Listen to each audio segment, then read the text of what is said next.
All right, hello everyone, and welcome.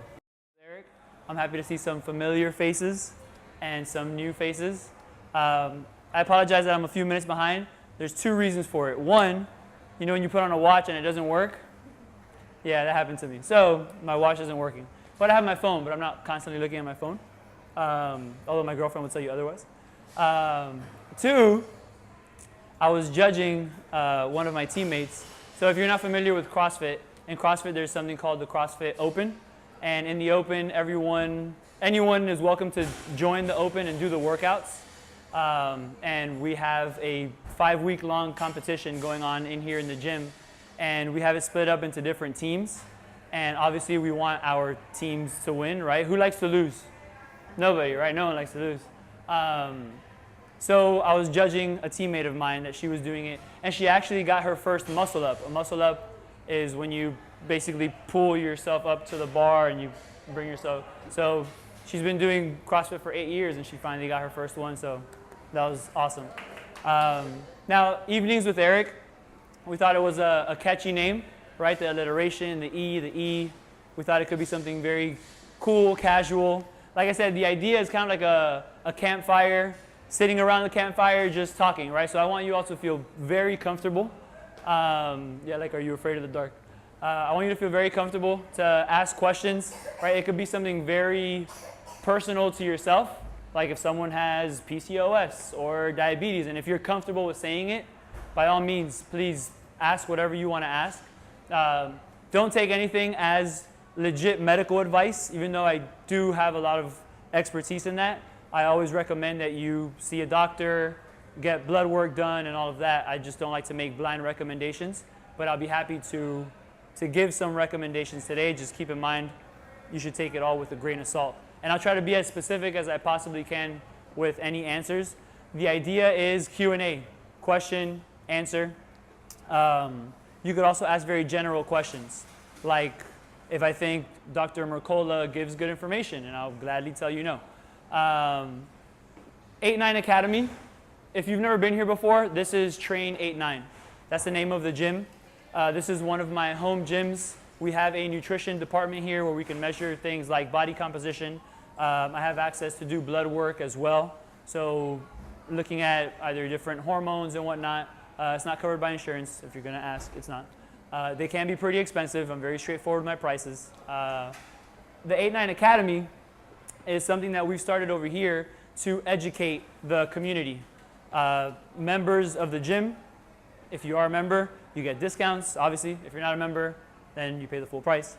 But this event today is free $99, so I'm glad you all were able to make it to the free event. But again, our goal with this is to be able to educate individuals. We'll be doing exercise seminars and workshops. We'll be doing more nutrition workshops, really trying to get individuals to their higher level of fitness. And even everyone is using, living my best life right now. It's a very trendy saying. But the idea is to help individuals get to their best self, right? Optimize whatever they're doing, whether it's fitness, health, disease, prevention. That's what we want to do with 8-9. So always be on the lookout for those kinds of events coming up. Also, if you are on Instagram, Facebook, Twitter, etc., you can find me at my full name, just Erik Bustillo. It probably looks nicer than that. I write like a kindergartner, sometimes 3rd grade, sometimes 6th grade. I'm working on it. So, just to kind of kick it off, nutrition. Nutrition is my main thing, right? I love to educate individuals on nutrition, on fitness, on exercise and all of that, but nutrition is kind of like my main jam. I'm a registered dietitian. I'm certified in sports nutrition and in personal training as well. I have quite a few years of experience under my belt. I've put people on very cookie cutter plans and saw that that doesn't really work too well. And I've helped people completely change their outlook on nutrition and fitness and all of that. A lot of it is mindset, but nutrition starts from the inside out, right? At a cellular level, it's going to affect us either negatively or positively. Something else that I did want to say before we start asking questions, hopefully you all have a million questions that can take up the entire hour. There is a little bit of a surprise. I'll go ahead and ruin the surprise. We're going to have like little snacks coming out. It might be something like water and protein bars, or maybe it's cheese and wine. You never know, right? I will say I'm a very flexible dietitian. I don't believe in like the Nazi regimen of nutrition. I'm sorry? Pizza today, no, but you know I love my pizza and Oreos. They got to sponsor me. But when it comes to nutrition, I really want everybody to understand that there's no good and bad food, right? The poison's in the dosage, and that's something that's very important to understand. Somebody tells you you shouldn't eat red meat, not really, right? The poison's in the dosage. Same thing with broccoli. Same thing with, back to my beloved Oreos. You could eat 2 Oreos and be perfectly fine. If you eat the entire pack consistently on a regular basis, that's going to be an issue, right? Who's ever taken Advil before? Right? I think pretty much all of us. How many did you take? 2, 3, maybe 4, right? Or one really strong one of 800 milligrams. You didn't take the whole bottle. If you take the whole bottle, you know better, right? You might die, or something's going to happen to your stomach, right? The poison's in the dosage, right? So I hope I made myself clear with that. It's very similar to nutrition, although we should remove the idea that nutrition and food is medicine, because it really isn't. Food is food. Food is our fuel. It's not going to heal us from, I don't know, a seizure, if someone's having a seizure, right? Like, we have to kind of separate that food, let food be thy medicine, but not lose the idea that food does have the ability to heal over time, right? Nutrition is not an emergency until it becomes one. I hope I'm making sense with all of this, right? I'm not very black or white answer with, I'm not going to try to sell you some nonsense, but it's important to understand that nutrition is not just black or white. Don't eat carbs, eat all the carbs, go vegan, don't be vegan, be keto, don't be keto. There's so many things out there. A part of what I want to do and what we want to do at the 8-9 Academy is to kind of like debunk all the nonsense. Bless you. So with that being said, the floor is yours. I'm happy to answer any questions you might have. No, I'm not single, before you ask. So you're saying that if I have a headache, eat 4 Oreos instead of 4 Advils? Maybe. No, absolutely not. You should take a couple of Advils if you want. I'm sorry? Most definitely. If you're hypoglycemic, yes. Then enjoy the Oreo or some Coke or some orange juice. But no, if you have just a regular headache, we should also consider, well, where did the headache come from? Right? I know the question was a bit of a joke, but on a serious note, if you do get a headache, am I getting a headache from not eating? That happens to me. Right? Has anyone ever tried intermittent fasting? Yeah? So I did, but like by mistake. I just woke up, I was in a rush, and I didn't eat till midday. I got a headache, I couldn't function. Sometimes I get hangry, and I'm not a pleasure to be around. So that's from not eating. For some individuals, they don't drink enough water. Who can honestly say they drink enough water here on a day-to-day basis? Raise your hand. I'm not raising my hand because I know I don't. Yeah? You drink a bunch.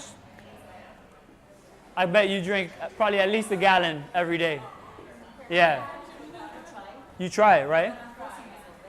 But correct. So you have to force yourself to drink water. And for some of us, it doesn't come natural. For others, it might. Some people are just thirsty, but if we don't drink enough water, we can get a headache. Some people can have blood pressure issues, right? Their kidneys can start acting up because they're not drinking enough water. So these are all things that we have to consider. Why am I getting a headache? Did I eat too much of a certain food, right? I know some people that if they eat gluten, they get migraines. And that's the association that they made because they went on an elimination diet, they took food out, they incorporated. When they incorporated, it was the gluten. So they know better than to eat a bunch of gluten because they're going to get a headache if they do, right? So anyway, that was my quick rant. Questions? Don't be shy, please. Yes, please. I don't know how complicated it is. It's fine. Because I do train every day, and I sweat a lot. Okay. A lot, like it's just like I took a bath. And I'm training with, I have a personal trainer, and she keeps telling me that because sometimes I have a pain in my muscles. Okay. It's like cramps. It's not sore, but cramps. And she keeps telling me that I need vitamins because I'm sweating a lot, and maybe I'm not eating as Okay. And that's why I need to take vitamins. So what is your take on vitamins? Like,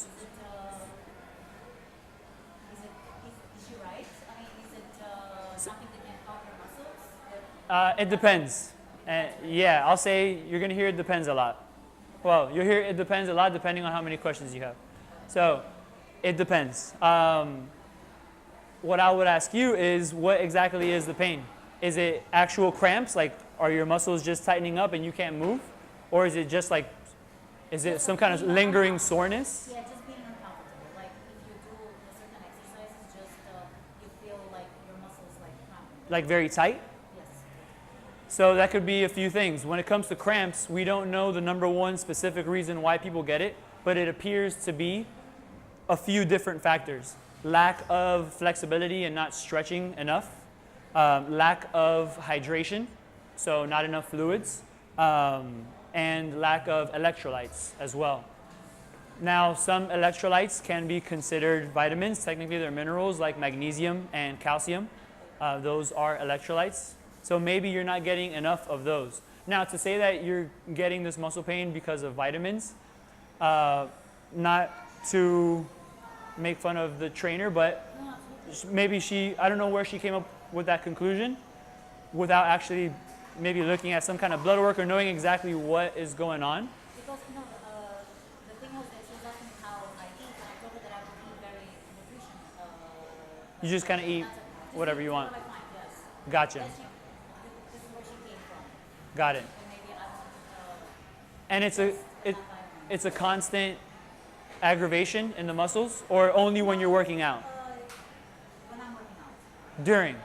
How about after? I feel it after, but not as often. Like, I know it is there, but when I'm working out, it's the most when it hurts. Got it. And does she take you through a very thorough warm-up? Not really. Not really?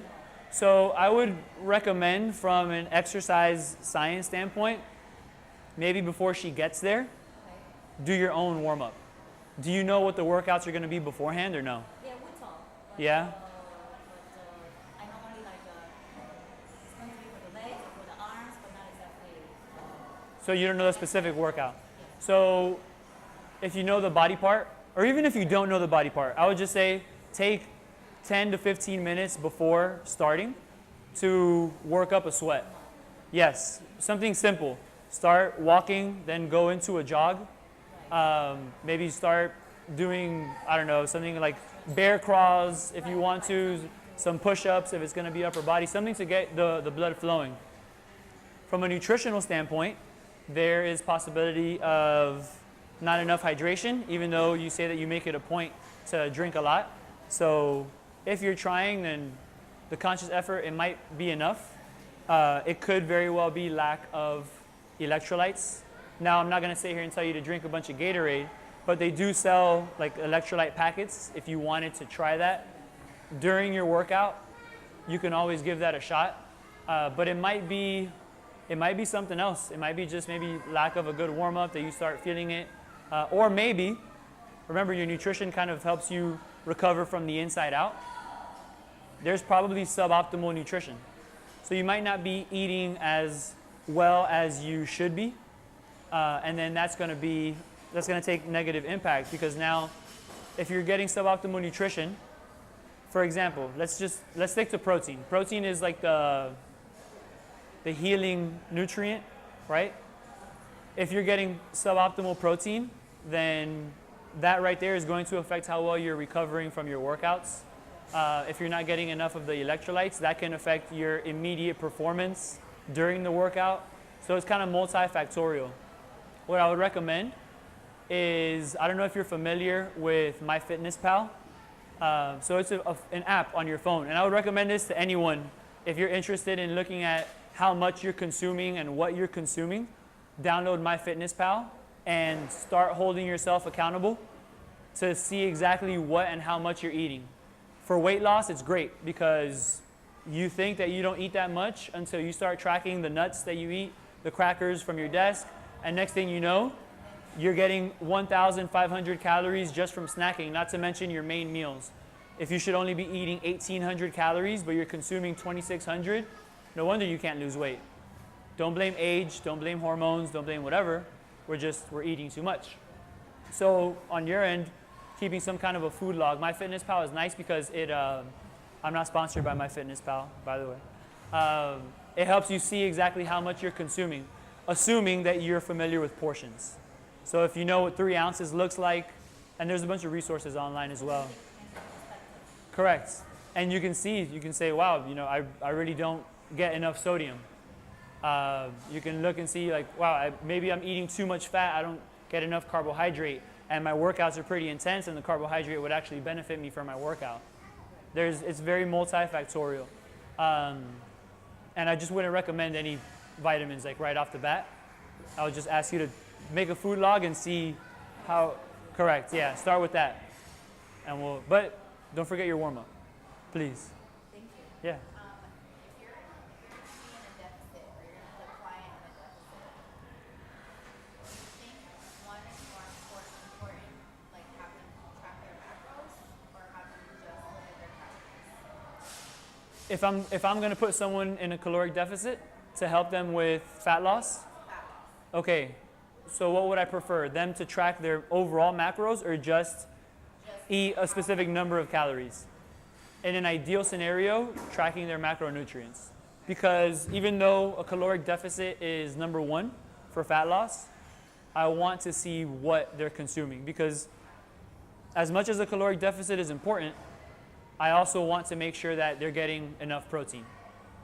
I'm very much a protein pusher, But fats, carbs are kind of like... With fats and carbs, for fat loss in particular, it doesn't really matter. It's more so their preference, which might sound kind of crazy because so-and-so says you got to eat carbs and other so-and-so says you got to be on a ketogenic diet. So now you're like, carbs, fat, like what am I supposed to do? The number 1 factor is caloric deficit. 2 is making sure that they're getting adequate protein. 3 is what do they prefer? And then adjusting the numbers from there, carbs or fat. Obviously, knowing other things like medical history is also important. That's the dietitian in me talking, where I'm like, I want to know what their cholesterol numbers are like. Because then if they want to be on a ketogenic diet, but they have a history of heart disease and all these other things, and their cholesterol is garbage, I might not recommend that they go on a ketogenic diet, because a very common side effect to a ketogenic diet is a spike in your LDL or your bad cholesterol. So we don't want to promote that, right? But macronutrients are very important, more specifically calories and protein, and then after that, really comes down to preference. Yeah. What do you do with a client that's reluctant to track in general? That they don't want to track. Or like they're hesitant or whatever, they haven't come to that point where they want to take it more seriously. Yeah. And then what do you suggest would be a way to either get them there or help them along the way even though they don't want to? If they're not ready for that, I would recommend something simpler, taking pictures of food, and then either have them send it to you or just show it to you. Like show them, hey, like this is what I'm eating. And then from there, you kind of make a guesstimate like, well, this is what, if you want to get really in depth with it and be like, okay, you basically calculate it for them. Yeah. Ideally, you wouldn't do that because that's a lot of work for someone that isn't willing to take more than 5 minutes out of their day to track. Because tracking sounds tedious, but it really isn't that bad. Now, everyone has their own thing. I had someone. I've never been pregnant. I had a patient who was very resistant to tracking her calories. She went from 246 pounds, and she must have been like 5 feet tall, or must be 5 feet tall. She went down to the 180s over like a year's time, more or less. I forget the exact amount of time. She was doing great. She was 50-something years old at the time. She's still 50-something years old. And she was also on a very cookie-cutter program, right? So side note, I used to work somewhere where we would promote very like low-calorie.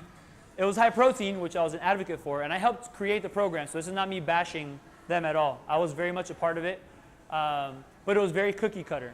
It was kind of like follow this 1,200, 1,400 calorie diet. Take these supplements that they had like psyllium husk, so they could help you feel full.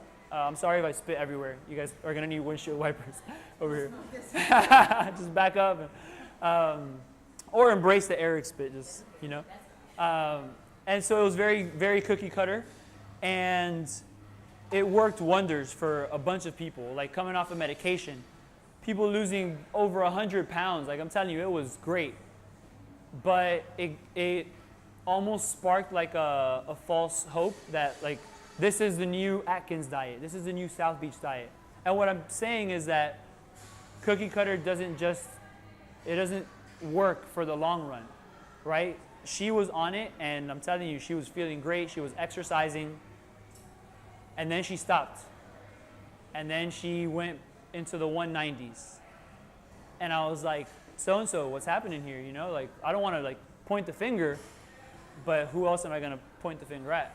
And then she got up into the 200s, and I was like, hey, something's happening. Like, start tracking. You know, just we got to see what's going on, and something's happening here. Then she was up in the 2 teens, and she finally came around to tracking, because based on what she was telling me, she was not eating a lot, and there was no reason for her to regain 30 pounds, 20, 30 pounds, even with the glass of wine that she would have at night. Like, people think I'm having a glass of wine, it's going to totally ruin everything. So she finally tracked, and she was like, I'm just watching out for kids. She was like, what a mind fuck, right? Like, excuse my language. She was like, I can't believe it. Like, I said, look, try to stick to these numbers. And I don't remember what it was, 1,400, 60, whatever. Make up a number, and it was that. She was going over it by at least 300 calories every day, no matter what. Which means some days it was 800 or 1,000 calories, other days 350, 450, whatever. And yeah. So she didn't realize it. Now, that wasn't enough. Because, and I didn't see her again after that, but maybe she gained all the way back. Like, she stopped coming in, we stopped following up. It was a priority, but like back there. The main priority was everything else that was happening in her life. Family issues, work stuff. Coming back to your question, the individual has to want it, right? We could only want it so bad for them. You could only lead a horse to water. You can't make them drink. But you do recommend Tracking. I do, without a doubt. If they don't want to get on the app, just write it down. Keep a food log. Like, it might be easier for them to just write down, but they're going to have to learn at some point portion sizes and all of that. Actually, no, let me take that back. They're not going to have to, because you can make adjustments to their nutrition. But how are we going to know what to fix if we don't know what they're doing in the first place? Right? Like, you can't change a tire if you don't know which one's flat without like just looking at it. Like, hey, change your front right tire, but it's my back right tire that's flat. We can't make a recommendation just out of nowhere. We can take a guess. We can say, all right, whatever you're doing, if you're having 1 cup of rice, cut it down to half a cup, and then have yourself 1 cup of spinach. And try to do something that's less calories to help them make that switch. Until maybe one day they come around and say, all right, you know what, it's time for me to track. Or they start getting results with what you're having them do. People are going to be resistant. I don't only work with individuals and their macronutrients. It's easier for me to help people with when they do their macros, because as much as I would love to meet all 7.7 billion people in the world, it's going to be impossible for me to sit there one by one, like, hey, let me see what you're eating. I don't want to track. So with the 20, 30, 40, 50, I don't even know how many people I'm working with, but it makes my life easier to be able to see what they're doing. So if they're willing to do that for themselves and learn, then I'm super happy to help them. If they're not willing to do it, I have to find another way, right? But writing things down is a huge help. Taking pictures or even recording, or send me a voice note, something, so I know exactly what you're having and in what amount. Yes, I have another question. Please. A beginner's question. Please. Yeah, listen, all questions are accepted. Okay, it's pretty much 3 questions in one. Got it. What's your opinion on meal prepping? Okay, How can I still enjoy the weekend while meal prepping? got it. And it's a cheat meal. So meal prepping is, so your question is, number 1, my opinion on meal prepping. 2, how to enjoy the weekends when meal prepping? And 3, how do I feel about having like a cheat meal or like an indulgence meal? Meal prepping is a huge benefit. If someone is willing to do it, I don't even meal prep all the time. I'll do it for like 1 week, and then I don't know how many weeks will pass, and I won't do it because I don't personally dedicate the time. Now, if I'm gonna go eat at Subway, I'm very familiar with what I should probably order at Subway, especially for my level of activity. Side note, self-awareness is huge. Know your level of activity, know what works well for you. You wanna learn about yourself. That's where tracking is important, because I don't want someone to track for the rest of their life. I want them to track for a short period of time, and I annoy the crap out of them to help them understand. Use this to learn portion sizes. Use this to understand, wow, this is how much I ate, and this was how I felt afterwards. Truthfully, the end goal is always this eating intuitively. Like, listen to your body. Am I hungry? Am I not hungry? Am I just really thirsty? Dang, I didn't drink water today. I don't want people to rely on an app 24/7. But at first, it helps with accountability and learning. So meal prepping is a definite plus to incorporate, as long as you're willing to make the time to do it. Knowing how much you should be consuming is also important. That comes back to understanding like the macronutrients of it all. Now keep in mind, again, I only recommend tracking macronutrients and all of that from an educational standpoint, because I want people to learn how many calories are in something, how much protein is in something, how much fat, how much carbohydrate.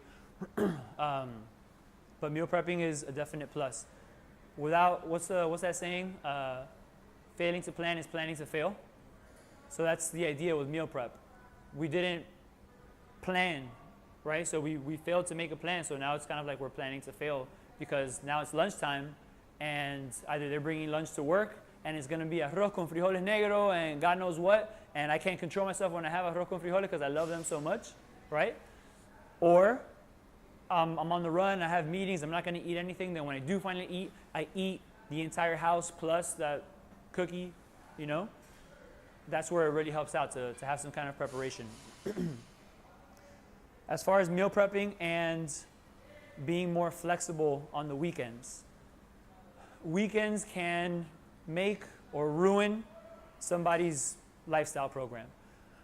Like 100%.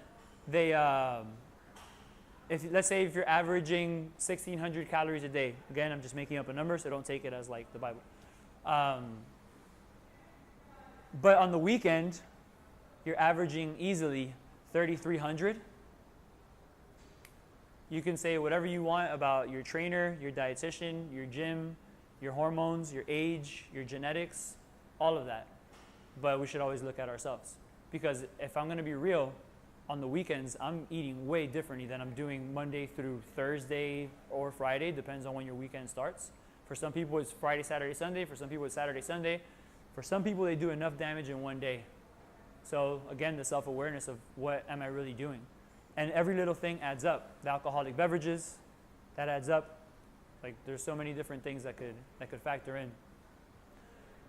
But it's possible, right? It's possible to still do it. This is kind of where the answer to your third question comes in, where a planned indulgence meal or cheat meal or free meal, however we want to call it, essentially what you're doing is you're breaking the routine of what you're used to having. Can it be helpful? Without a doubt.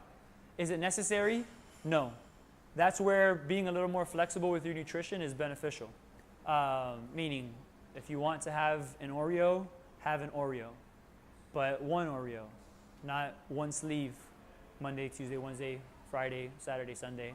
Like, being reasonable with it. There was a study that actually showed that having this planned indulgence meal helped individuals stay on track for the long run.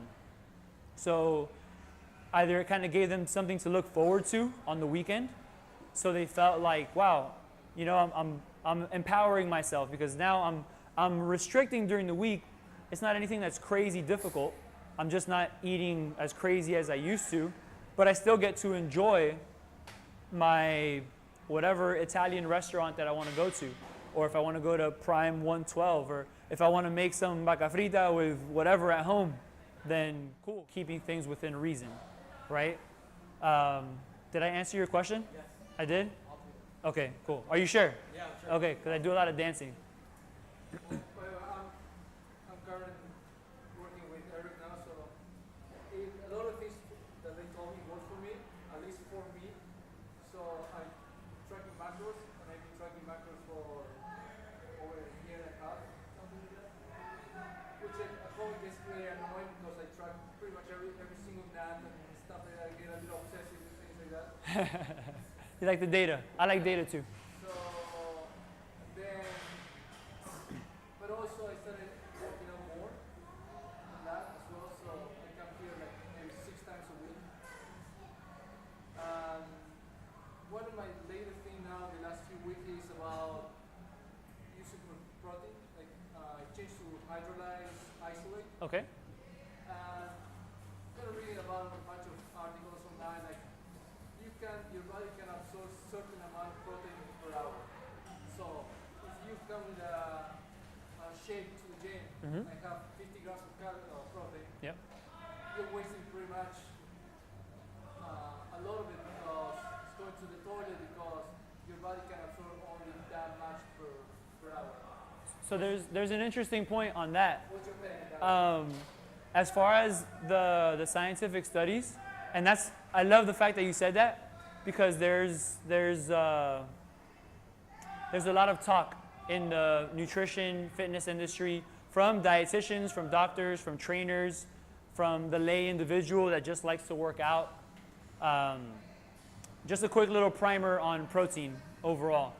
There was a study put out in the 60s or 70s, maybe even the 80s. I don't remember which decade, but it was a high protein study. So they gave the test subjects a higher protein diet, higher than at least they were used to. And I don't remember the amounts right now, so I do apologize. And it showed that there was kidney damage from the high consumption of protein. Now, here's the kicker. They were in renal failure. That means their kidneys were already not working. So one of my mentors put it best. You have a black eye, someone keeps punching the black eye. Is it ever going to get better? No, right? So these people were already in kidney failure. In healthy subjects, protein consumption, we don't know what the limit is. Like there is no definition of too much protein. A friend and mentor of mine, Dr. Jose Antonio, he's out of Nova, Southeastern University. He did a study where people were eating 1 gram per pound of body weight. So if you weighed 200 pounds, you were eating 200 grams of protein. There were even a couple of people that took it up to 2 grams per pound of body weight. So if you weigh 200 pounds, you're eating 400 grams of protein, which is a ridiculous amount. Would I ever want to eat that? Absolutely not. Never. Ever, ever. Because it's difficult to consume that much protein. Getting a lot of protein is tough, especially if you don't do protein shakes. Now, there's also a lot of talk on that our body only absorbs a certain amount of protein. So I love that question. What the science shows about how much our body absorbs is it absorbs all of it, no matter what. So if we consume 50 grams of protein post-workout, eventually we're going to absorb all of it, all 50 grams. It takes time. It takes time because digestion, absorption, all of that takes time. If you understand digestion and absorption, you know that you've got to chew the food. It goes down the esophagus. It passes through the sphincter into your stomach. The acid breaks it all up, and your stomach does like its own chewing, if you will. Then from there, it goes into the small intestine, which the small intestine is ridiculously long. So it travels through there. It keeps on breaking apart. We start absorbing things in the small intestine. Then it goes into the large intestine, which is actually shorter than the small intestine. And in the large intestine, that's where we get ready to poop, basically. And digestion ends once it's in the toilet, right? With protein, our body is going to get those amino acids and use them all, no matter how much. There's a lot of talk that we don't absorb more than 20 grams. I used to go to a gym down in Brickell, and there was a girl that worked at like the smoothie station, and she was talking to me about the nutrients and everything, and she was like, well, you know, your body doesn't absorb more than 20 grams. And I was like, actually, that's not true. It does absorb more than that. A study showed it and all of that. But you know, she was very pretty and had the nice body, so people are going to believe whatever she says over my Tarzan looking stuff. But yes, we do absorb all of it. Now it's just a matter of time. It's not going to be right after the workout, but over time, over that 24-hour period, our body is going to take those amino acids and use it. Now, we do have byproducts from protein, which are nitrogenous wastes. So if you ever go do blood work, you'll see your BUN, blood urea nitrogen. You'll see things like creatinine, you'll see GFR. These are all markers of kidney function. Some of them are liver function tests as well. Our kidneys have to process all these things that we consume. So when we do have protein, just keep in mind that your kidneys are going to work a little bit more to get the nitrogenous waste and get rid of it. Does that mean that it's bad for you? No. What I recommend to people is make sure you are staying hydrated just to kind of help support the kidneys a little bit more. But there have been studies that show that eating more protein actually helps improve kidney function or improves your GFR, which is your glomerular filtration rate, which is the rate at which your kidneys are filtering out these waste products. So the number actually increased to a safe amount. That means that they were filtering things out at a faster rate by increasing their protein consumption. So that's a very long-winded answer to say we do absorb all the protein that we consume. That's why after reading all that, I changed a little to the hydrolyzed because Yeah. it's more pure and it's based on what I was reading about it, like it's easier for the body to absorb it. Yeah, so that's hydrolyzed is essentially an, Pretty chill food. yeah, basically it's like already broken down. It's a pre-absorbed or pre-broken down form of protein. So it is good. Now, does that mean that your body doesn't break down the other ones? The human body is amazing. It's phenomenal what it can do. People survive cancer, right? Like, and cancer is a terrible disease. People are able to manage diabetes without taking medication. People can come and do the world's hardest workout and after 3 or 4 days feel like it was absolutely nothing. Like, we put our body through so many things. When we consume foods, our body does an amazing job at breaking it all down and taking in what it's going to use, getting rid of whatever it's not going to use, which could bring up the debate of GMOs, organic versus non-organic. Should I have hydrolyzed protein? Would a whey protein isolate be okay? What if I take a whey protein concentrate, which is like a few other things? Our body does a good job at really breaking these things down. Now, from a quality standpoint, and if you like the way that it tastes, I'll say keep on having the hydrolysate. I actually changed to that one. It tastes very good. So Yeah. At least for me, Yeah, yeah. And that's what mostly matters. The best diet is the one you can stick to, right? If someone tells you eat chicken and broccoli all the time, I don't like chicken, I don't like broccoli. Do it anyway, you're gonna look great. Yeah, until you stop eating that way, and then what? Exactly. Yes, ma'am. So the conversation of protein, like right now it's like a very stressful time at work, so maybe like my only 30 minutes for lunch are a time where I'm not hungry. Yeah, Right? Like 10 o'clock in the morning. got it. I just ate like 2 minutes before that.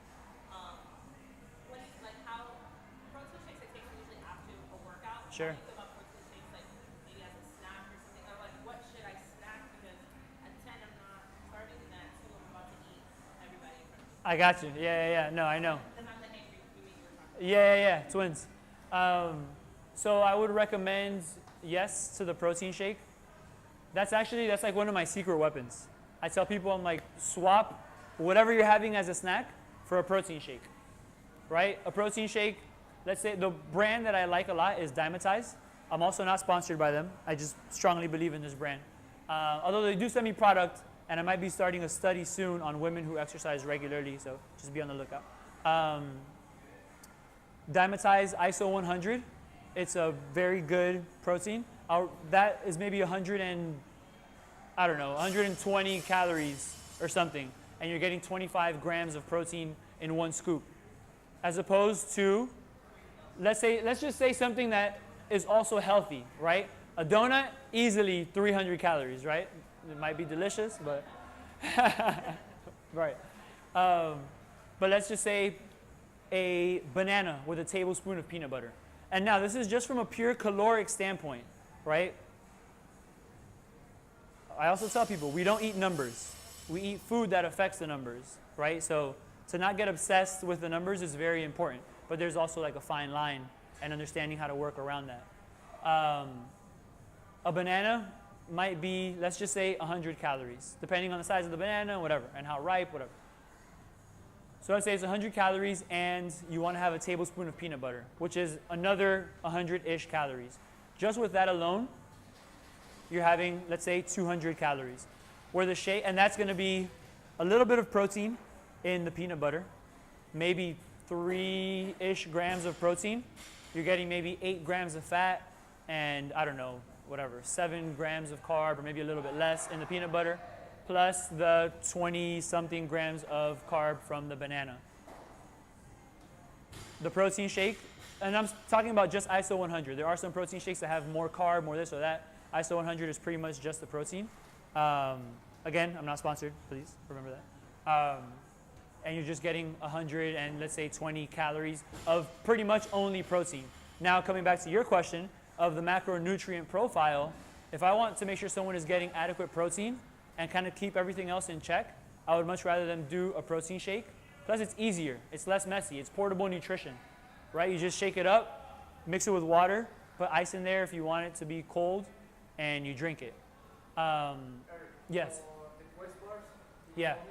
Yeah. Those are very good too. There, and it's also portable nutrition, right? So with the Quest bars, it also depends if you have how hungry you are, right? But they're very convenient to take with you. So you could always have half of a protein bar.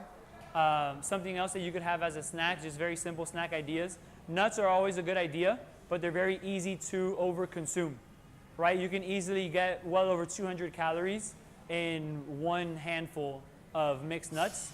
I'm a big fan of Greek yogurt. If you like Greek yogurt, Oikos 000, 120 calories, 15 grams of protein, 6 grams of fiber, 6 grams of carbs. Very easy snack. If you don't like yogurt, don't do it. Don't ever force yourself to have something that you don't like. But yes, long-winded answer to protein shakes are good as snacks, even as meal replacements, right? It all comes back to your schedule, what your day looks like. If you're in a rush and you got to leave the house, quick shake, take it with you in the car. Is it the ideal scenario? No. I would love for you to have your 3 eggs, and hold on, the media says eggs are bad for you again. So watch out. I'd rather you have your 2-3 eggs and a piece of whole wheat toast or whatever than be in a rush and be stressed out, and because stress is another evenings with Erik conversation alone on the physiological effects that it can have. But yes, I would definitely recommend a protein shake as a convenient snack. Yeah. The whole egg or egg white. I can't, like, to me, You can't separate I can separate them. I just don't thoroughly enjoy egg white. by themselves. Yeah. I do it like with one full egg, maybe like 2 or 3 servings of egg. There you go. And then you mix the whole thing to. But it's better. It's better than like just having the white, you know? No, but okay, so like a mixture of both or one or the Yeah. No, but now it also depends, right? It depends on your preference. Number 1 is your preference. Number 2, how's it going to impact your caloric consumption? The yolk and the white, they both have calories. So together, you're going to get 70 calories in an egg. Separate, that number is going to change. Just the egg white, maybe you're getting only 30 calories, and with just the yolk, maybe you're getting 40 calories, right? I'm just kind of like spitballing the numbers here. I would prefer you have the whole egg, even if it's just one whole egg, right? And maybe if you're willing to, one whole egg and maybe a little bit of white, like if you bought a separate, like the carton of egg whites or whatever, if you want to do that, or just have 2 whole eggs, you know? And you had your hand up before too, right? Yeah, I have a couple questions. Sure. So while we're talking about supplementation, what do you think, what do you recommend? Like, what do you go as far as to recommend? Like, Supplements? yeah, I tell my clients, like, I recommend protein shakes, Uh-huh. but I'm like pretty natural. Like, I like to go the natural route. I'm not into like fat burners. I'm not into pre-workout. I'm not into, honestly, aminos. Like, Uh-huh. I mean, people get kind of crazy with them and they don't really Sure. try to take it from regular nutrition. Yeah. So that's kind of why I go that route. I usually say food first, but be okay with supplementing. For example, whole foods is excellent, not the store, like eating whole foods, like wholesome foods, but have a protein shake too. It's good to mix that in. I mean, outside of protein shakes, because, What supplements would I recommend? or just like what do you, aside from protein shakes, Uh-huh. I do recommend that because I get people are busy and we don't have time for full meals Yeah, all yeah. the time. But just other things like fat burners, pre-workouts, like things that they're using to supplement fat loss and like Nothing. I tell them that the best fat burner is being in a caloric deficit. so don't. So nothing. However, some individuals function better with a pre-workout.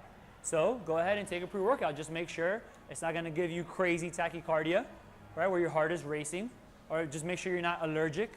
These are all things that they're important to keep in mind. But if you function okay with the pre-workout, Dymatize also makes a very good pre-workout, as do other companies, right? Also say just drink a cup of coffee. That's also a very good pre-workout. As far as other supplements, it really depends on the individual.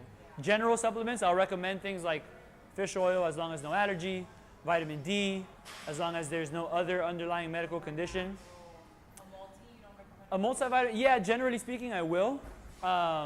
Because even if you have a very good balanced diet, to get the optimal amount of those micronutrients, you probably still need to supplement because it's tough. Eating a very well-rounded diet, it's tough to get a good amount. If you were to not take vitamin D, it's difficult to get enough vitamin D unless you're going out in the sun with maximum skin exposure, no sunblock. So ideally you'll be naked and sunburned, right? That's an exaggeration, but 30 minutes a few days a week is okay. But you might as well just take a vitamin D supplement. For some instances, if they really have bad cravings or they find that they get really hungry, besides asking them to make sure they're drinking adequate water and getting enough fiber and protein in their nutrition, I'll ask them to consider some kind of a fiber type supplement like psyllium husk, for example. Something that's called glucomannan can also help with controlling cravings, but generally speaking, they don't really need to take any of those things, like the fat burners and all of that. So, did you have another question or? My other one was, it was along the lines of like when you're dealing with somebody that is like they wanna lose weight and Yeah. they also wanna gain muscle, Okay. like they don't know where to go with their diet. Like fat loss first and gain muscle, right? Because then they go into a whole different eating. That one is tough because for some, body recomposition is really hard. And that's exactly what that is. Body recomp is the loss of muscle fat and the gain of the loss of body fat and the gain of muscle mass. It depends on the individual. If they're first beginning to work out, they can very well be hyper responders. So they will probably do well with working out and eating a little bit better. And they might notice that body recomp. They might lose fat and gain muscle. Then what happens if they do that Uh-huh. really well for like 4 or 5 months? Yeah, And then we're at month 6.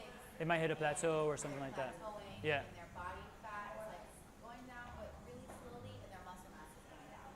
Then they would have to, one, be patient. So chill the hell out, right? Because oftentimes they're in a rush.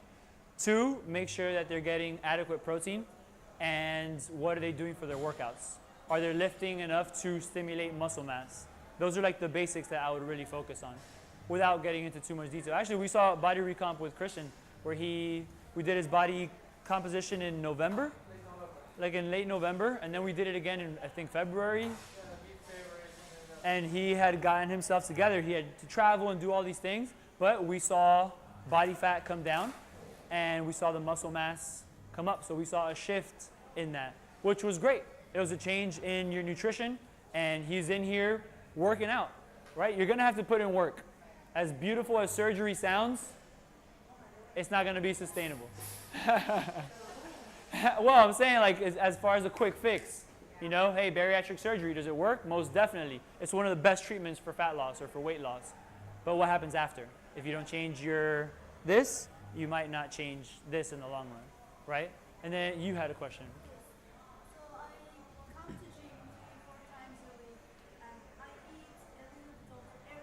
Okay. And I need to change my diet before starting my activities. This is a basic question. So what do you suggest, like eating what or how long before coming to work out? I'm not a professional at this, just Got it. That you're just coming. You want to feel good during your workout. yeah, but if I eat and calm, sometimes I feel uncomfortable. For sure. And it also depends what you ate, right? So if you eat a very fatty meal, very close to your workout time, like within the hour, that can be very uncomfortable. But this is also an it depends answer. For some people, that works perfectly fine. They can have a hard-boiled egg, and God bless them, and they can come and do an amazing workout. How? I don't know. I'll be burping and God knows what. But one thing that I personally do for myself, even 30 minutes before coming to a workout, if it's early in the morning, I'll have some oatmeal and I'll come work out and be perfectly fine. Now my body's used to it. I respond well. Some people might feel better fasting. Generally speaking, I would recommend eating maybe like 1 to 1.5 hours before coming into the gym, and something light-ish. Maybe a fruit with like a little bit of protein or something along those lines. Like if you had some strawberries with, I don't know, some cheese or something, or like a little yogurt. I'm sorry? You don't necessarily need them beforehand, but they're the ideal food to have before coming to work out because our body tends to digest them relatively quickly. For some people, having a protein shake can work out, but I don't typically recommend that because it might be swishing around in your stomach. You might be burping during your workout. Just like some crackers can do the trick. It's almost like a trial and error. You want to play around and see what works best for you. But some carb can just do the trick. Cool. Somebody else had a question. I don't know where she went. She had a question. Yes. All right, so aside from like eating cheese and salami, right? So belly fat. Belly fat. There are people who say that gluten is causing like belly fat. Yeah. Or I know when I first meet Gio, like he eats gluten, but I don't necessarily have an allergy or anything. I don't think I have one. Because once I work out, and even if I watch my diet, I don't know the age thing, like this is the trouble area. Yeah. Like not no gluten. So, no, right off the bat, I wouldn't necessarily say that it's going to be gluten. For some people, they can get bloated when they eat either gluten or dairy or broccoli. It really depends on the individual. That comes back to how much is being consumed consistently. So it kind of comes back to the whole calories in, calories out talk. As boring and not sexy as that answer is, that's really what it comes down to, and the consistency of, well, how much, like how many times a week, days a week, am I really burning more than I consume, right? Even with that indulgence meal that you asked about earlier, it's still possible to lose belly fat. Some people will try to blame cortisol and stress and all these other factors. Unless you have Cushing's syndrome, that's not going to be an issue. Cushing's is where your adrenal glands, which they're two glands that just kind of sit on top of your kidneys, they produce the cortisol that goes throughout your body. Cushing's syndrome or Cushing's disease is where your body overproduces cortisol. And that's a very real issue. And people they kind of store the fat here. They might be skinny everywhere and it just sits there. That's the only time that cortisol would be a real issue like that. Other than that, it's the unsexy calories in, calories out. Monitor what you're having on a consistent basis and keep on training. And even in spite of my age, you think of that? Age definitely plays a role, but then it also depends. With age plays a role in the sense that depends what age, and of course, at the end of the day, the answer is always going to come back to the overall calorie consumption and calorie being burned, how much protein being consumed, and so on and so forth. But we could also go down the nuances of, are you getting adequate sleep? Is your menstruation cycle regular? What is your testosterone and estrogen like? These are all things that can be impacted by age or by birth control. All of this plays an important role. So does age play a role? Yes, but even for the 53-year-old female, it's still going to come down to how much. I'm not saying that you're that old. I'm just saying usually after 50, that's like when women have hit menopause and whatever, even though everybody's different. Even for the 53-year-old female, it's still a matter of, well, how much are you consuming, and are you making it a point to continue exercising, even though you might not feel like it because your hormones make you feel a certain way. They can affect your energy levels, and that can totally affect your workouts and all that. So, very good question. Yes? This one's kind of specific, but Cool. what macro calculation do you think is best, to track for your maintenance calories? I know there's like a bunch out there, and I know I have read a bunch of stuff from Norman being the dealer, I think. Yeah. Equation. I think it's, I don't know, for me, I just use, I think it's a dealer, but I don't know if you've ever used different ones for different types of people. If you want for athletes, for example, you want the activity factor. Activity factor is an important one. If you have things like, if you know how much lean body mass you have, then that also helps because there are some calculations that are specific with your lean body mass number. Generally speaking, I like the Mifflin-St. Which Mifflin-St. it gives you a pretty decent BMR, which is your basal metabolic rate. Then from there, you want to factor in, okay, I did the Mifflin-St. Now let me see how much am I working out. And then you'll multiply whatever your BMR is times, well, I mean, it really depends because if you're, like I can do an example right now on the board. I don't know Mifflin-St. off the top of my head, but I can look it up really fast so you can see the thought process. Also go into like kilogram and centimeters and whatnot. So let's just say for a female, let's go ahead and do 10 times kilograms plus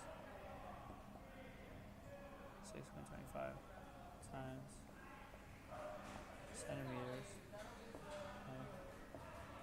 This one, Mifflin-St. Times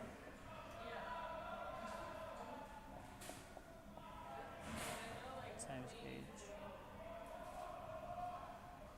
Yeah, this one, and in the, I like Mifflin-St. and this is one that in the registered dietitian community, like for clinical nutrition, if you're in the hospital and there's nothing else, like you're not amputated or whatever it might be, the Mifflin-St. is the good one to calculate BMR.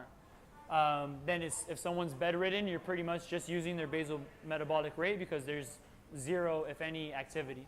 But this is what it looks like. Again, pardon my handwriting. 10 times your weight in kilograms plus 6.25 times your height in centimeters minus 5 times your age plus 5. And this is specific to women. I'm sorry, to men. To women, it's going to be everything the same except instead of plus 5, it's minus 161. Of course. Naturally. Where did we win? Nowhere? Women are the reason that we're all here. So thank you all for being you. We also have more testosterone, so that's another thing. So this is the equation, right? Using kilograms, using centimeters. Now, based on this, you want to factor in your activity factor. If you're someone who workouts, let's say, if you work out, that wasn't a real word, I said workouts. So you're someone who works out, I felt like a rapper. Shouts out to my boy. So if you're someone who works out, let's say 3 to 4 days a week, you might want to do this times an activity factor. So whatever you get here is going to be your BMR. So let's say equals, making up a number, 1,562. That's my basal metabolic rate. That's what I'm going to burn just existing based on this calculation. Times an activity factor. So if I'm sedentary at work, I'm at a desk, I don't move around a whole lot, but I come in here 3 to 4 days a week, I'm going to multiply this times, and again, it always depends on the person. So as someone's dietitian, I'm always factoring in a bunch of different things. I'm going to multiply this by, let's say, maybe 1.3 to 1.4. If you're coming in here 3 to 4 days a week, I'm going to want to multiply that. So then this is going to be my activity factor. Let's say 1.35, just to meet in the middle of the 1.3 to 1.4. Then that's going to give me, let's see, 1562 times 1.35 gives me 2,100, and let's just round up to 9 calories. 2,109. That says 2,109. So that's going to be someone's total daily energy expenditure. That means that assuming all of this is accurate and they said, yeah, you know, I go in the gym and I work out hard, but my work is sedentary. Because now if you're a mailman or a male woman, you're not sedentary. You drive, you get up, you walk up and down the block, whatever. So all of that factors in. That's going to be how many calories somebody burns. For this specific individual, 2,109 calories. Then what's the goal? Maintenance. I'm going to make sure I'm staying right around 21 to 2,200 and see how my body responds. Ideally, you would be on a diet that is on as many calories as possible. So when you cut yourself short on calories, so if you're only eating 800 calories, but you could still lose weight eating, I don't know, 1,600 calories, then why the heck not eat more? And it's going to help everything else function better, from hormones to energy and all of that. So it depends on what we want to do. If we want fat loss, depends on the individual. Maybe I'll say, okay, let's try cutting back by a couple hundred calories. If we want weight gain, okay, let's try adding in a couple hundred calories and then taking time. Again, not the sexiest answers, but trust the process, be patient as hell, and stay consistent. When you drop like carb, like you keep protein high, when you drop the other two, basically like you keep your protein about the same. Also depends on the individual, depending on their weight. Because I'll usually start with 1.6 grams per kilogram and then play with the numbers from there, depending on the person, on the goals. If I see someone and I'm like, this person is not going to eat 150 grams of protein, I'm adjusting the numbers, without a doubt. But I usually try to be at around 1.6 grams per kilogram for generally active people. And even sedentary people can benefit from higher protein. Like, it's going to help with muscle retention and fat loss too. Did I answer your question? Yeah, I just want to know. Which equation? Yeah. Cool, Mifflin and St. Dior. Yes. There's wine, cheese, and meats. If anybody wants, feel free to jump on that. I will probably jump on it in a little bit. What was that? No, thank you though. I'm going to spit even more on everybody's face. Yes. So what would be like a simple way to tell someone that eating 800 calories or eating way less than they need to off the start isn't the best idea? Carefully. Yes, for sure. Like, there. A lot of people are like, oh yeah, 1,000. Correct. 1,200 became this arbitrary number for women, and I don't know why or where it came from. I don't know if it's a celebrity to blame or a program, but 1,200 does work for some, but it's not one size fits all. There's a lot of psychology that goes into this, right? So helping people understand that it's not just going on an 800 calorie diet. It's not just a caloric deficit, but the caloric deficit is necessary, but maybe somebody should be eating 1,600 calories and they're at 800. Eventually, that's really going to mess with their what's called NEAT, their non-exercise activity thermogenesis, the calories that you burn from not exercising. So, correct, from eating less. Remember, your food is your fuel. So now if I'm eating much less than I probably should, well, my energy is going to come down. Gina just referenced someone named Lane Norton. I highly recommend following him. His Instagram is at BioLane, BioLayne. So he actually made an interesting point one time, and he was talking about when he competed once that his NEAT, his non-exercise activity thermogenesis, so that's movement, that's not exercise, was much slower and less than when he was eating much higher calories. Does the need necessarily mean like walking, or you mean like any sort of Fidgeting, me moving around like this, all of that. In his case, he even talked about that he would blink slower. So we don't usually think about the association. Like we say, yeah, food is fuel. I get it. But do you really? Right? So if you can diet on as many calories as possible, that's the goal. To help somebody understand that can be difficult, because even with messages that I put on social media saying it's about a caloric deficit, someone can interpret that and say, all right, then I got to do 800 calories, right? So I try to be as straightforward as with everything that I recommend, but helping people understand, like, yeah, you got to be in a caloric deficit, but try to do it on as many calories as possible. So there's a lot of psychology that goes into it, and helping them understand that it's only going to help them in the long run. Okay, so you may have already answered this because I've been in and out. Uh-huh. But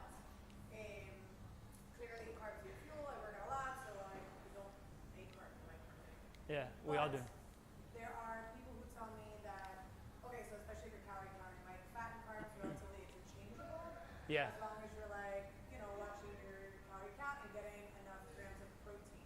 Correct. Do you think that's accurate? Yes, and I had said it earlier that mostly is you want to make sure that you're in a caloric deficit, getting adequate protein, and then from there, the carbs and the fat, they are interchangeable. However, it also depends on the individual. What's your activity level like? What is your preference? If you prefer carbs, Chicken wings all day, Eric. as long as they're boneless, don't put the grease, air fry them, whatever. So I would say, yes, if you prefer carbs, then go more towards carbs. But we also got to make sure that you going more towards carbs is not putting you into a caloric surplus where you're over-consuming. Percentage of protein that I should be consuming. I would, can't answer this. I would first start, no, and I didn't. I would first start with, 30%, 40%? no, just generally speaking, take a look at 1.6 grams per kilogram. So if somebody weighs, 60 kilos, whatever. let's say someone weighs 60 kilograms, 60 times 1.6 is going to be 96 grams of protein. So I would just start off with that. If I wanted to give you percentages for fat loss, I would say, if anything, a simple one would be 40, 30, 30. 40 carbs, 30 fat, and 30 protein. But that's a very general, like, just give that a shot. That's not getting into too much specifics. 1.6 times whatever your weight in kilograms. So I would start off with that. Now, you most definitely work out more than the average woman that is your age. So I would say, if anything, you could even err on the side of higher. So 1.8, 2, 2.2, which would be 1 gram per pound of body weight. So it's a lot of trial and error and seeing what works and what doesn't. Next question. No questions. Yes, beautiful. Let's do it. I think I'm a sugar addict, so and yeah, so Twins. I have to either eat a lot of it or none. Got it. How can I balance this? I mean, is there a way to balance this? I can't have only one Oreo. I want to eat the whole sleeve, so I might as well just. Oof, the whole sleeve. The whole sleeve is delicious. bad? So challenge yourself Okay. here. And this is more of a philosophical answer. I can give you a somewhat science-based response and say, well, you want to make sure that you're getting adequate water. You want to make sure that you're eating protein throughout the day. Getting your snacks, make sure that every single snack has some kind of protein in it. Eggs for breakfast, yogurt for snack, chicken for lunch, shake for snack, fish for dinner, right? And that protein throughout the day can help stabilize the cravings and the sugar levels and whatnot.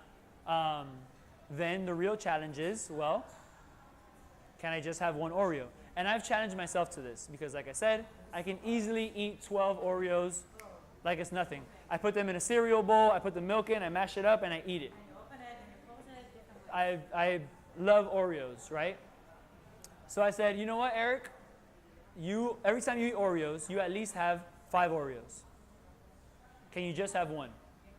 I got one, I put it away, I grabbed a sip of milk straight from the gallon, because I'm disgusting like that, and that was it. It stays here. And then it keeps Correct. telling you, go back. There's more. Well, so now other things that you could implement is go for a walk. Go and do some exercise. Chug a bunch of water while you go for your walk. Do something to distract the mind. A lot of it does come from this internal battle where it's like, wow, I gotta have it, I gotta have it. Food addiction is if you look at the definition of addiction, food addiction is, I don't want to say it's not real, but it's not this addiction where you need to have something. It's just you enjoy eating something. So you want to, I'm sorry? Isn't it chemical too? I read somewhere, and like, I teach history, so there's these theories that like the reason food has fat is because fat is where the flavor is, and it's basically for self-preservation, like to make you want to eat so that your species survives. Not. Like, is there like an actual chemical component? There's theories to that, but I would say that it's not 100% accurate. It sounds like it makes sense, but so does the earth being flat. That sounds like it makes sense too, right? So now, but and again, to like not really continue joking around, is there some kind of physiological response? There's a preference to it. People will say that the same triggers go off as cocaine and that there's a compound in cheese that is addictive in its property. Well, a lot of it's called cheese, right, or sugar. It tastes good. You combine the sugar and the fat, and it tastes good. A lot of these components don't pass the blood-brain barrier, so there isn't truth to a lot of what's said about the food addiction thing. Now, does a reward center in the brain get triggered? Perhaps, because you genuinely enjoy something. Now, backtracking to when we were children, if you're anything like me, my dad was like, eat everything on your plate, right? And make sure you don't leave the table, so you finish everything on your plate. And a lot of us were also told, well, when you finish everything on your plate, you get to have dessert. So now it's like we're programmed from when we're this big to finish everything, even if we don't like it, and then we get rewarded for overeating something that we weren't a big fan of. So now it's kind of like, oh man, it takes me back to when I was a kid. I don't even think about it, but I love my Oreos, right? So Is there like a good time to eat sweets like in the morning? It's better than, I mean, like in the afternoon? the best time, Yes. I would say, if anything, the best time is to do it after a workout. After an intense workout would be the best time. Correct. Have it with a shake. Right? Cool, yeah. Let's hear 'em. Really expensive chocolate. You won't want to eat more than a couple pieces of it because it costs a lot. That's a trick I was doing when I was counting, because I could eat chocolate all day long. But if I know that bar of chocolate cost me $6, there's no way I'm gonna eat more than my 1 piece or 2 pieces a day. Yeah. If That's a you're good in a one. restaurant and you feel like you need to eat everything because they brought you this huge plate, put your napkin over it when you're done eating. Because I did the same thing as you do. I was conditioned to eat everything on my plate. Yeah. And I was finding that I was overeating, especially when I went out to eat, because there's food. They brought me food. I have to eat it. Yeah. You cover it. You can't see it. And it doesn't trigger. So a lot of it is very mental, right? Because you could even go to the extent to say, well, let me ask them to separate it for me from the get-go. If you're at a restaurant, have half, take it home, throw it away, give it to somebody, and eat the other half while you're there. But You don't know how much they're going to it bring comes you. down to here. I'm sorry? You don't know how much they're going to bring you. And suddenly they bring you this huge plate of Maggiano's gnocchis. And you're like, oh my God, how am I going to eat that? Yeah, then ask them, separate it. Ask for a box immediately, and then separate it from there, you know? A lot of it really is mental. We don't commit. We don't say, you know what, that's it. I'm not going to do this or not going to do that. And then, of course, you have the habitual side of things, where we're used to doing something a certain way, so we don't stop doing it the way that we're used to. I have another trick for you. Take your snack with you when